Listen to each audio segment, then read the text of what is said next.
There is a city in Europe where you can walk down one street and hit a border that has been frozen in place for more than 50 years.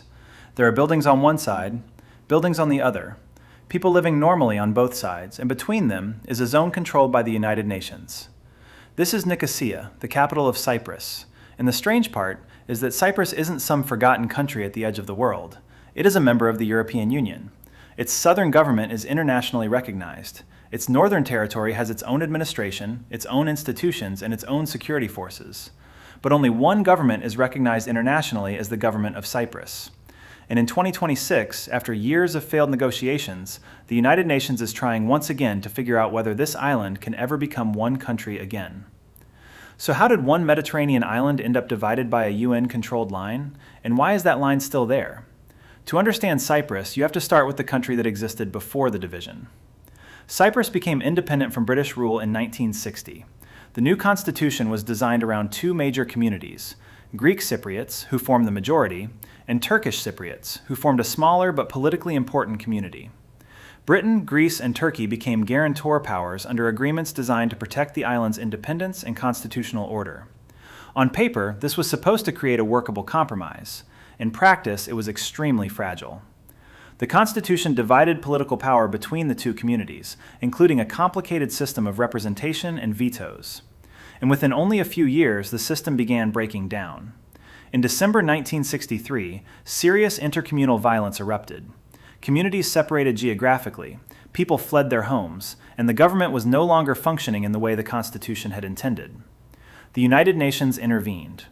On March 4, 1964, the UN Security Council created the United Nations Peacekeeping Force in Cyprus, UNFICYP, to prevent further fighting between Greek Cypriot and Turkish Cypriot communities. And that is the first strange thing about Cyprus. The United Nations came to the island before it was divided the way we know it today. The peacekeepers were supposed to help restore normality. Instead, they became part of the landscape. During the 1960s, Greek and Turkish Cypriot communities increasingly lived apart, but Cyprus was still officially one country. Then came 1974, and everything changed. In July, a coup backed by the military junta ruling Greece overthrew Cyprus's president, Archbishop Makarios III. 5 days later, Turkey launched a military intervention on the island. Turkey said its action was justified under the 1960 Treaty of Guarantee. The UN Security Council immediately called for a ceasefire and an end to foreign military intervention. But the fighting did not end the way anyone had hoped. A second Turkish military offensive followed in August. By the time the fighting stopped, Turkish forces controlled roughly the northern third of the island, and hundreds of thousands of people had been displaced from their homes. The island had effectively been divided into two large areas. Greek Cypriots moved predominantly south. Turkish Cypriots moved predominantly north. Families lost homes, property was abandoned, and communities that had lived alongside each other for generations were physically separated. The ceasefire line eventually became what is now called the Green Line, and unlike most international borders, this line was never supposed to become a permanent border. It was a military ceasefire line, a temporary arrangement. The problem is that temporary arrangements can become very permanent when nobody agrees on what comes next. After the 1974 fighting, the UN expanded UNFICYP's role. Its job was no longer simply to prevent another outbreak of intercommunal violence. It also began supervising the ceasefire lines and maintaining a buffer zone between the two sides. Today, that buffer zone runs for roughly 180 kilometers across the island. In places, it is only a few meters wide. In others, it stretches for kilometers, and parts of it have barely changed since the fighting stopped. There are abandoned buildings, old defensive positions, farms, roads, and places where nature has slowly taken over military positions that were built for a war that officially ended decades ago. The UN still patrols it. In its 2026 reporting, UNFICYP said it conducted more than 15,000 military and police ground patrols during the reporting period to monitor the ceasefire lines and maintain the military status quo. Think about that. A European island. In the 21st century, with United Nations peacekeepers still patrolling a ceasefire line created after a war in 1974. The political problem became even more complicated in 1983. The Turkish Cypriot administration in the north declared the Turkish Republic of Northern Cyprus. The United Nations Security Council rejected the declaration. Resolution 541 described the attempted secession as legally invalid and called on states not to recognize the new entity. To this day, Turkey is the only country that formally recognizes Northern Cyprus as a state. And this creates one of the strangest political situations in Europe. The North has its own government and controls the territory in practice, but internationally, the recognized state remains the Republic of Cyprus. So on a normal political map, Cyprus is one country. On the ground, it is divided. And in international law, the Republic of Cyprus is treated as representing the island as a whole, even though its government does not exercise effective control over the North. That's the contradiction at the heart of Cyprus. One country on paper, two administrations in reality. And this is where the story gets even stranger. In 2004, the Republic of Cyprus joined the European Union, but the island was still divided. The EU therefore entered an unusual arrangement.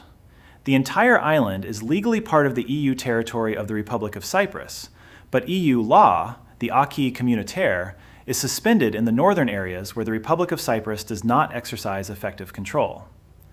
So Cyprus is an EU member state, while part of the territory is outside the effective control of the government representing that member state.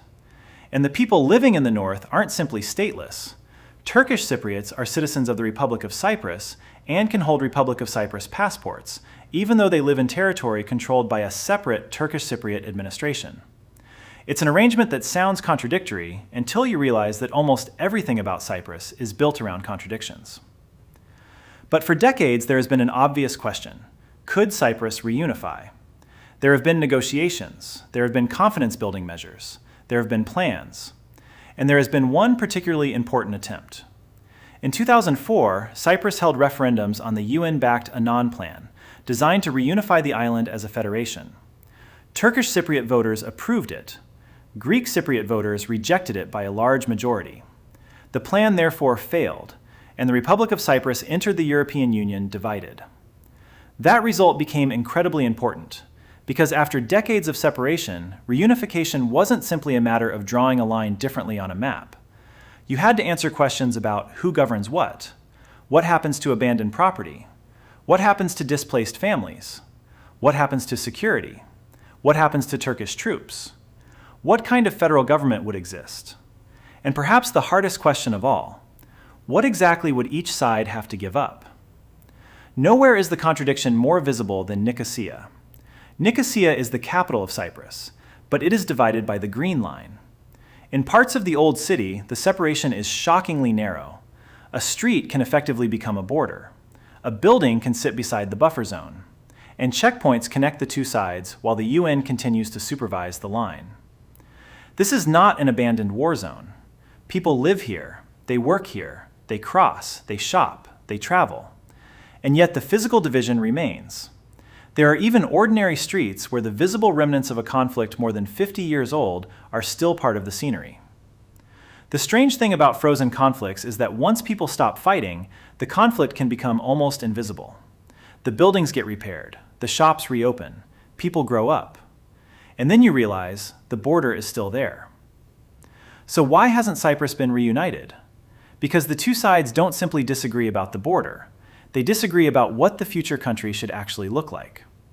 The internationally recognized Republic of Cyprus has traditionally supported a bizonal, bicommunal federation framework. Turkish Cypriot leadership has pushed at different times for different arrangements, including greater political equality and, under previous leadership, a two-state solution. Turkey's position is also central because of its military and political role in northern Cyprus. And Greece and the United Kingdom remain connected to the issue as guarantor powers under the original constitutional arrangements. That is why Cyprus is not simply a dispute between two communities living on one island. It is also entangled with relations between Greece and Turkey, NATO, the European Union, Britain, and the wider Eastern Mediterranean. A line on a map became a regional diplomatic problem. For years, peace negotiations had been largely stalled. Then in July 2026, UN Secretary-General António Guterres came to Cyprus and met with both sides.